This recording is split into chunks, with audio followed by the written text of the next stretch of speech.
EDSI hindi na nga nakapagtimpi at nagsalita na patungkol sa issue. So, ito nga po, about dyan sa mga basher, mga issue, alam naman po nating lahat na itong si Edu, sanay na po dyan at alam niya kung paano i-handle ito.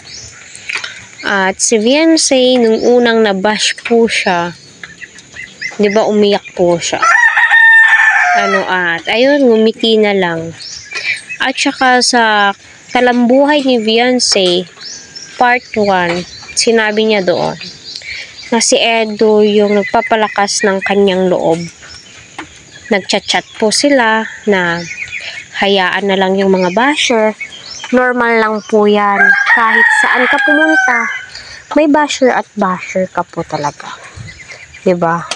At saka masasabi ko, kahit na anong gawin ng basher, kahit kuda sila ng kuda dyan, wala silang magagawa. Dahil nga, yung taong minamaliit mo, soon, kakailanganin mo din, diba? Diba may ganon? Sa mga kamag-anak dyan, may mga ganito po talagang sitwasyon po, Minsan, yung mga basher ay kamag-anak mo rin. Wala lang, diba? Na-share ko lang. At saka yun, mensahe ni Edu sa kanyang mga basher, kung napanood niyo po yung 2 weeks ago na live niya or 1 week ago. Sinabi niya, huwag kayong papa-stress sa mga ganyang salita, diba? Sabi niya ganun. Lalo kayong papangit, So, real talk, So, para sa akin,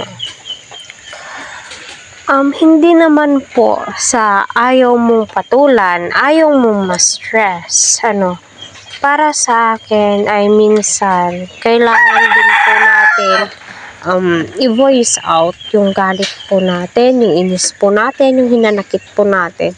Kasi nga, hindi nila kilala kung ano po tayo at sino po tayo. Tayo lamang po yung nakakaalam. At least, malinis po yung hangarin natin, diba, patungkol dito sa Kalingap. At saka, sa mga nangbabash nga po sa EDSI, minsan, mga taong takot malamangan. Kita naman po natin na pumapayagpag na ang EDSI. Maraming mga sponsors ang EDSI. Kahit sabihin mo noon, kakunti lang po yung views ng EDSI. Kasi si Edu that time ay napakaraming basher.